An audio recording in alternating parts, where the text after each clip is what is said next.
Good evening, friends, and welcome to a very interesting session on Candid Meena. In today's session, we'll be talking about the fact that there is another huge death threat to Prime Minister Modi made by a key person of the opposition party. And we'll be talking about that and much more. Also, the fact that there is huge new shocking evidences in the TCS Nashik case. And so let us start with the first story. And over the week, we had this very shocking incident of the shooting at the against Donald Trump. There was an assassination attempt, and apparently, what happened is that the person who was caught, who was the shooter, his name is Cole Thomas Allen, a 31-year-old person from California. He opened fire during the White House Correspondents' Dinner in Washington, D.C. He shot at a Secret Service agent who survived thanks to a bulletproof vest. He was caught at the scene by the security. Obviously, he targeted Donald Trump and officials from the administration. He had written messages, a manifesto showing strong political grievances. Authorities believe he was acting alone. He was a mixed professional background. He was a part-time teacher, tutor. He also worked as a video game developer, mechanical engineer by training. And also what investigators suspect is that given the level of security, it is likely one of credential misuse or impersonation, insider access or invitation, a gap in perimeter control. So all these things, one has to be very, very suspicious indeed, friends. First of all, how did this guy in such a secure event, how did he gain access, right? There has to be someone from inside a Trump's administration, who is, could be possible, isn't it? Because such a secure event, I mean, whether he's a hotel guest or he is misusing some credentials, there is some sort of a mole. It's what I believe in the Trump administration. And very interestingly, friends, before all this happened, you had Caroline Levitt, who's the spokesperson for Trump, and she predicted before this happened, the shooting, that offhand prediction that shots will be fired at the 2026 White House Correspondents' Dinner in Washington. So how did she, off the cuff, make such a remark that shots will be fired, right? And so the annual White House Correspondents' Dinner is one of the most high-profile fixtures in U.S. political calendar. So instead, it was overshadowed by the shooting incident. So my question is, how did Caroline make such a remark, right? And there is something, quite offbeat about this whole incident, right? Because you have the US-Iran war, which is very, very serious, and it is affecting the huge global economy with the Strait of Hormuz, being controlled by the IRGC and Iran at the moment, at least. So I mean, we are sure that since Iran has no plans in agreeing to a ceasefire with US, Trump might escalate the situation and attack Iran, their power stations and whatnot. So we have a very fragile situation as far as US and Iran is concerned. So now, how does this affect the situation back in India? Like I said in the beginning of the video, that there's a big death threat to PM Modi. So I'm just joining dots, friends. So now, the person from the Indian National Congress, who was it that made such a remark? Now, apparently, here's a clear remark from the Congress MLA from Maharashtra. His name is Vijay Waditawar. And he commented on a shooting incident involving Donald Trump at the event in the US, which we spoke about just right now. He said the attack was inevitably expected, blaming Trump's style of governance and political approach. Vijay used the idea of as he sows, so shall you reap to suggest that Trump's actions may have contributed to such a backlash. He also drew a parallel between the US and India, claiming that a similar public dissatisfaction or tense political mood exists in India. Despite his remarks, he acknowledged that violence against a sitting leader is not justified. So now he obviously he didn't name PM Modi, but if you join the dots, it's quite obvious that you know what he's hinting at least, isn't it? So this particular MLA.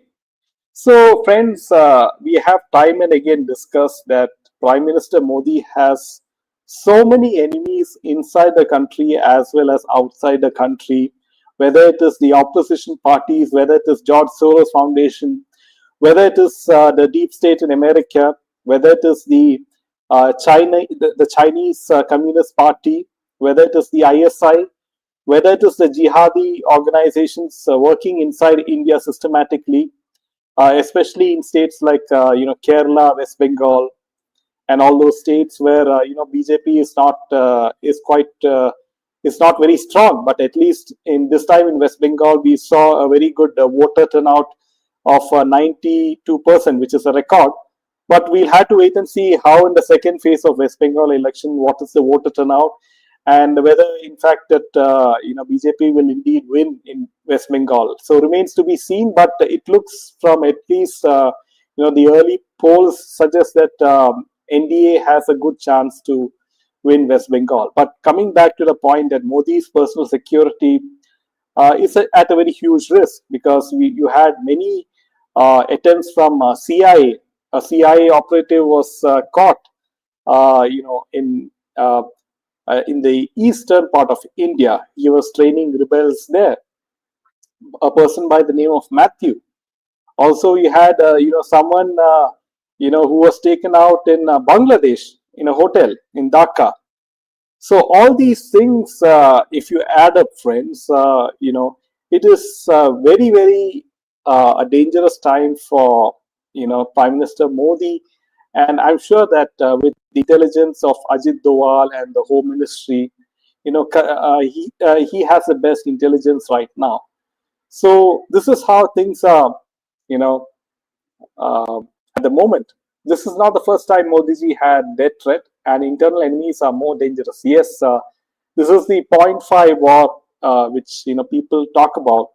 Obviously, the two front war with you have Pakistan, Bangladesh, and China, who are all we have had very, very troubled relationship. So yes, welcome Sunita. Good evening. Such mood, Lena says, such mood only is inside the deep state, not with PM Modi. People understand. Yes. So friends, if you do like our content, make sure to hit the hype and the like button, and it will help us a lot in making this video viral. So now coming to the next piece of news, friends, and this is quite we have news from the TCS Nashik case. So what is the latest development with regards to the TCS Nashik case? So now the case with the TCS Nashik scandal, which involves rape allegations, sexual harassment, religious conversion against multiple employees, female employees. Now the investigators are facing technical difficulties because the main accused has different passwords for every file and app on his phone. It is making it very hard to access digital evidence like chats, videos, or documents. Because of this, forensic analysis is slowed down, delaying progress in the case. The police believe the phone likely contains important evidence related to all the allegations, but unlocking it is proving challenging. In short, the investigation into the allegations is being delayed because the main accused has heavily secured his phone, making it difficult for police to retrieve crucial digital evidence. So you can see how how they work. ahead of time. So the main accused in the TCS Nashik case, how they, take all the precautions. They know that in case they get caught, what all are the measures which they should take so that their evidence is not out there in the open, which the courts in India need, right? Because as you know that our judicial system, needs a lot of evidence, and to come to a conclusive judgment, they take so many years. In many cases, even when you have so much of proof, so many cases are just postponed, and justice is not served. In many cases, unfortunately, the innocent have suffered for a long time. Take the example of Jia Khan case, SSR case, and many other cases, the Janvi Kukreja case, also the Palgar Sadhu case. So all these cases, justice has not been served as yet. So there are so many loopholes in the Indian judicial system, which these crooks, and they know, right? They know where to make use of the loopholes in the Indian legal system. I saw news that a student was made to remove Jandhyam, the sacred thread inside the shirt in Karnataka today, in spite of the police. Can these people ask a lady wearing hijab the same way? Yes, this is happening not only in Karnataka, it's happening in Kerala, it's happening in Tamil Nadu. We have seen many cases. The highest number of ISIS recruits is in Kerala, and also you have many cases. We saw the case where a political party's son, he owns a restaurant, and in the poster he put Lord Krishna with a plate of chicken biryani. That was a huge uh, controversy. And look how they are pushing the limits of the so-called secularism, right? The so-called secularism which exists in Kerala. uh, all these jihadis, all these communists in Kerala, unfortunately, they are ruling the roost in Kerala at the moment. Even when so many incidents against Hindus time and again has been reported, they don't care. We saw how the Kerala story 2 was, the screening was tried to stop in certain places in Kerala, the screening of Kerala story 2 in the theaters. So you can see how the state of Kerala is, even in my opinion, worse than the case of West Bengal at the moment, friends. And the worst part is BJP and NDA, they're quite weak in Kerala. Unfortunately, it is either the communist or the UDF party which wins the elections. But for sure, I mean, the NDA BJP can win, a small number of seats compared to the last time. So, friends, this is a very evolving case, the TCS Nashik case, and also TCS should issue a formal apology, right? But which they have not. They have not apologized to the public. How can they let all these things happen, right? What kind of background checks are made on the employees which are hired in TCS is the question.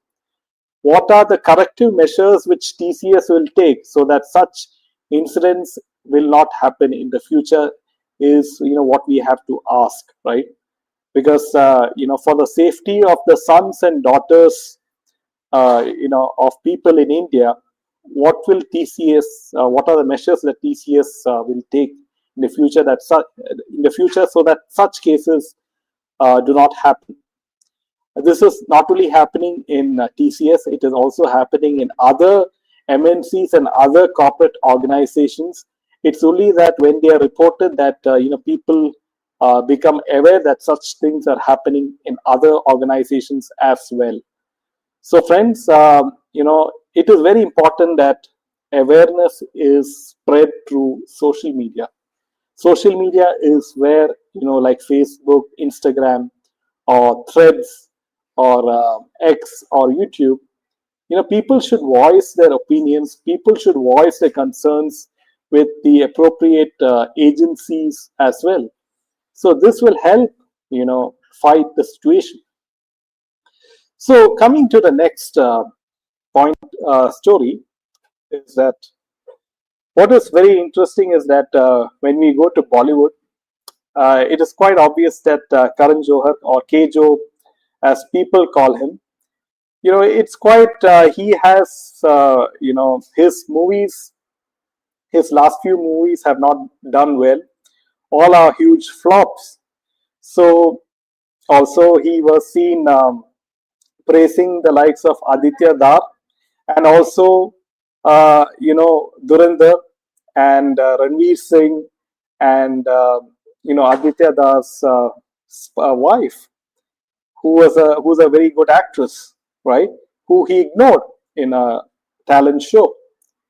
So what is happening is Karan Johar, now he knows that his current films are all flops. So what does he do? He has to make a strategy, right? He has to make some money for his company Dharma Productions. So what does he do? He has decided to release Kabhi Alvida Na Kehna, which is a 2006 film starring SRK, Rani Mukherjee, Preeti Zinta, Abhishek Bachchan. And what he has, decided to do is that we are actually, we are adapting this film into a long form series.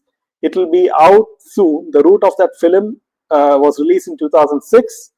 I had many people come to me and ask me whether I was unwell after that film, because they said, how can you endorse infidelity which is seen in the film? And Karan did not disclose the OTT platform or additional details. He revealed that the series was already in the works and it will be released soon. So apparently you can see that Karan Johar, has realized that there's no money in making films and releasing it on theaters, at least for him, because his films are not selling. His stories are not selling. It is not the 1990s or 2000s. People's taste have wisened up. They have a very good choice of content all over the world, right, at their fingertips. So now what does he do?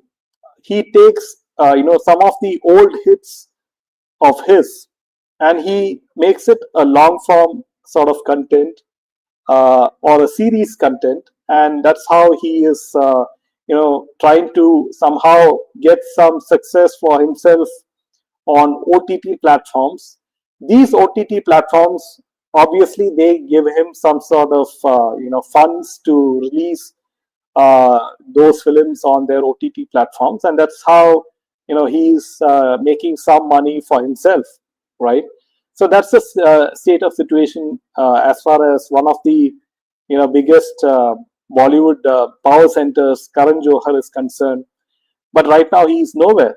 Especially after Dhurandhar 2 and Aditya Dar, they have made the film a huge success, and people have seen through the Khans, right, of Bollywood. SRK and Salman Khan, they are trying their best to push their latest films on social media, but obviously there's not much views as compared to Dhurandhar or Dhurandhar Part 2. So people, are not fools like before. And with thanks to social media and the power of social media, that people in India and also the Gen Z in particular, they have made the right choice. So friends, make sure to hit the hype and like button, and we'll see you tomorrow with a very, very interesting session with Delhi Rajgopalan ji. So that's it. Jai Hind and Jai Shri Ram.